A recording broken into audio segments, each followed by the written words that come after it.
आसाम विधान सभानि जे बिसायख'थि बेयो जोबोद मोनसे मोजां परिबेसनि गेजेरजों बयबो लोब लोब फैनानै गावबा गावनि बेसेन गोसा भटखौ होनानै गणतान्त्रिक देशनि जे मोनसे जि नागरिकनि जे अधिकार संबिधाना जि होनाय बे अधिकार बायदियै बयबो मोजाङैनो मावफुंबाय आरो बिनि थाखाय उदालगुरि विधान सभा समस्तिनि आइ आफा रायजो राजा गासै जोंनि समस्तिनि 1,70,000 भटार बिथांमोननिसिम आंनि गोसो गोरबोनिफ्राय सासे केन्डिडेट हिसाबै इउपिपिएल दोलोनि बिजाथि हिसाबै आं हामलायनाय आरो बिथांमोननिसिम आंनि धन्यबाद बा ग्रेटिटिउडखौ आं बावहरबाय। बिथाङा जिहेतु बिथांमोना प्राय 80% 80.34% माने भट होनानै गणतन्त्रखौ शक्तिशालि खालामनायनि थाखाय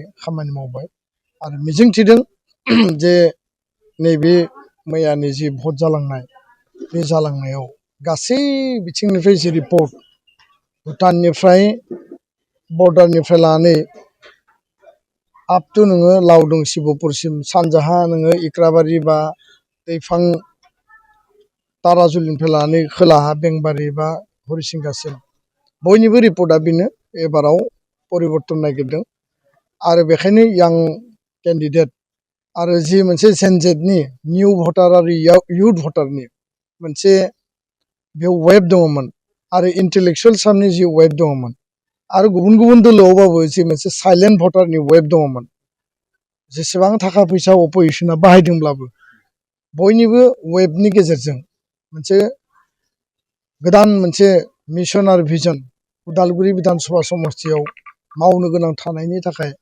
बयबो भट होनायखौ जोंनो रिपर्ट होदों। मिजिंथिदों रायजो राजानि अनसायनायाव जों देरहासार जागोन आरो आनान गसायाबो जोंखौ आशीर्बाद आरो अनसाय हरगोन।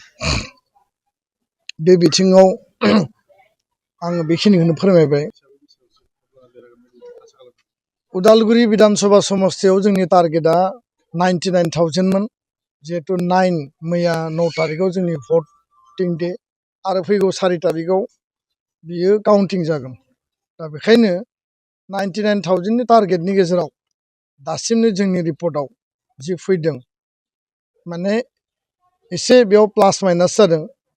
जथेस्थ' जायगायाव जोंनि भटआ बारायदों, जथेस्थ' जायगायाव जों साइलेन्ट भट मोन्दों, यां भटार निउ भटारनि भट मोन्दों आरो जाय जेरै थाखा फैसा राना मानो जेसेबां सिगि सुग दाबि दमखि खालाया मानो बयबो रायजो राजाया निउ फेसखौ नायनानै भट होदों।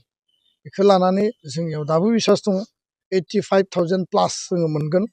बहाबा बहाबा जोङो हाबहैस्लाबनो हायासै, गोबां जायगायाव आं केन्डिडेट हिसाबै आं गावबो माने देखा जानो हायासै। बयबो केन्डिडेटनि मोखांखौ नायनो लुबैयो आरो गोबां जायगायाव खोथा होखानाय जायगायावनो जोङो केम्पेइनाव सम मथे जोङो सहैनो हायाखै।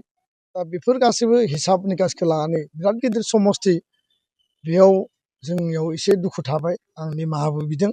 खिन्थु रायजो राजाया केन्डिडेट नुवाबासिनो भट होदों आरो जथेस्थ' गुबुन पार्टिनि बिथांमोननि भटखौबो जोङो साइलेन्टलि मोन्दों। बेखाय 85,000 प्लास भट मोननानै जोङो उदालगुरि विधान सभा समस्तिखौ इउपिपिएल दोलोआ जों देरहागोन बियो रोखा जाबाय आरो सानसे साननैनि गेजेराव ग्राउन्ड जोंनि जि रिपर्ट बे रिपर्टआ फैगोन। बेनि थाखाय जोङो खामानि मावबाय थादों। गोजोन्थों।